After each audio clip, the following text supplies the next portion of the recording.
É segunda-feira, 24 de março, e esta já é, veja só, a terceira edição do podcast hoje. Caramba, o pessoal tá sedento por informação. Pois é, e a gente corre para entregar tudo quentinho do forno. Bom, na edição de agora a gente vai se aprofundar, mergulhar de cabeça na situação em Gaza, né? Depois daquele cessar-fogo que, para ser sincero, acendeu uma faísca de esperança, mas... Foi apagada bem rápido, né? É, exatamente. E a gente foi atrás de tudo que podia para entender melhor essa história toda, né? Notícias, relatórios, aqueles bem densos de direitos humanos, análises, especialistas.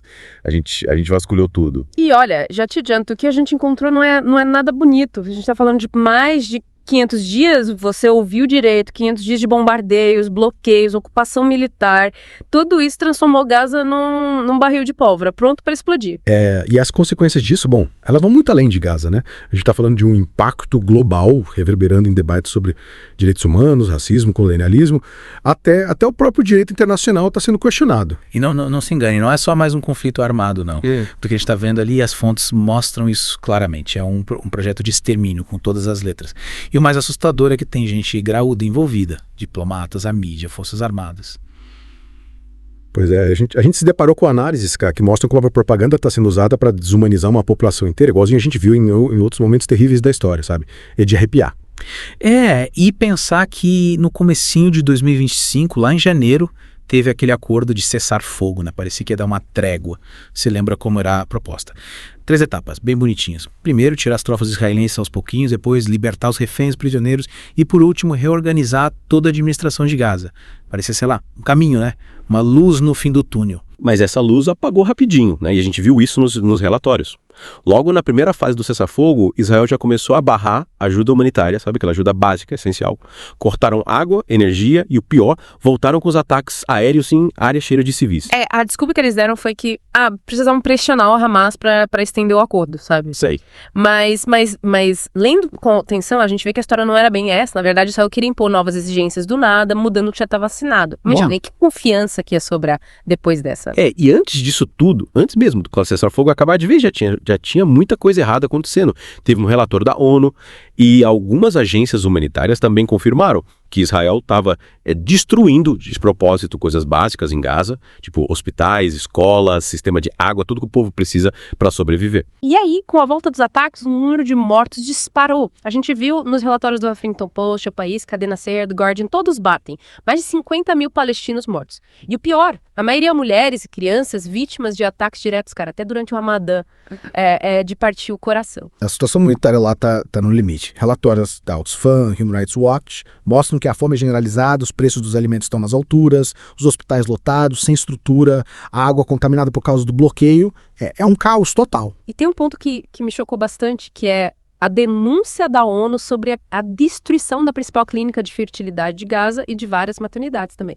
Eles classificam isso como um possível genocídio para impedir que mais palestinos nasçam, entende? Se isso é verdade, é um crime monstruoso. E as denúncias não param por aí.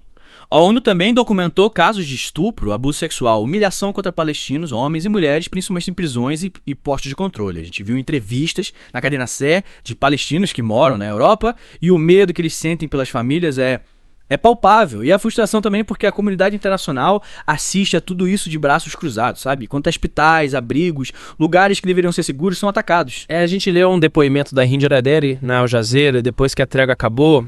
E ela estava completamente devastada, sem esperança. É o sentimento de tantos palestinos que não vê mais nenhuma perspectiva de paz, de segurança. É de cortar o coração. E o que me deixa indignado é a reação, ou melhor, a falta de reação da comunidade internacional. O governo Trump, por exemplo, que ajudou a costurar o cessar-fogo lá em janeiro, ficou caladinho diante da violação do acordo, e tem gente falando, inclusive, que eles deram sinal verde para Israel acabar com a trégua. E tem informações de que Israel avisou a Casa Branca sobre os novos ataques antes deles acontecerem, sabe? E mesmo assim, mais de 500 pessoas morreram em 24 horas durante o Ramadã, sem nenhum aviso, sem nenhuma sanção. É muita coisa para digerir. E a mídia também tem sua parcela de culpa, né? Muita gente só repetindo o discurso oficial de Israel, colocando a culpa do fim da trégua no Hamas, como se a culpa fosse só deles. Mas as evidências mostram que Israel violou o acordo primeiro. E teve até notícia falsa na imprensa israelense dizendo que todos os 400 mortos num bombardeio eram do Hamas, sendo que o próprio exército israelense não confirmou essa informação.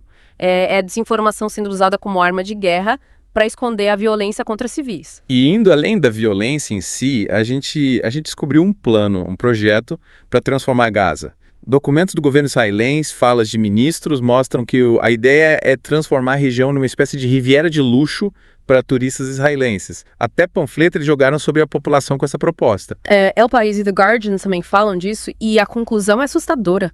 Seria uma limpeza étnica em massa, com ataques, fome, expulsão de palestinos, empurrando eles para o deserto do Sinai. É a colonização acontecendo na nossa cara. E esse Jordânia também está sofrendo. As fontes mostram um aumento das operações militares israelenses por lá.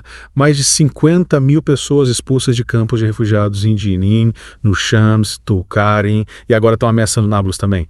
É um ciclo de violência que parece não ter fim. E apesar de tudo isso, é importante a gente lembrar que o Hamas continua atuando em Gaza. Eles sofreram perdas, sim, mas ainda controlam algumas coisas, tipo a distribuição de ajuda, emissão de documentos, sabe?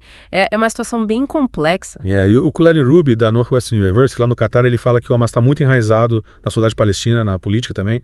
Então, para tirar eles de lá, só com o extermínio em massa, entende? Não tem outra forma. E o El País analisa a situação do Netanyahu, o primeiro-ministro de Israel, e levanta uma questão interessante. Será que ele não está usando essa guerra para se proteger, para desviar o foco das acusações de corrupção contra ele, da pressão interna que está crescendo? É de pensar, né?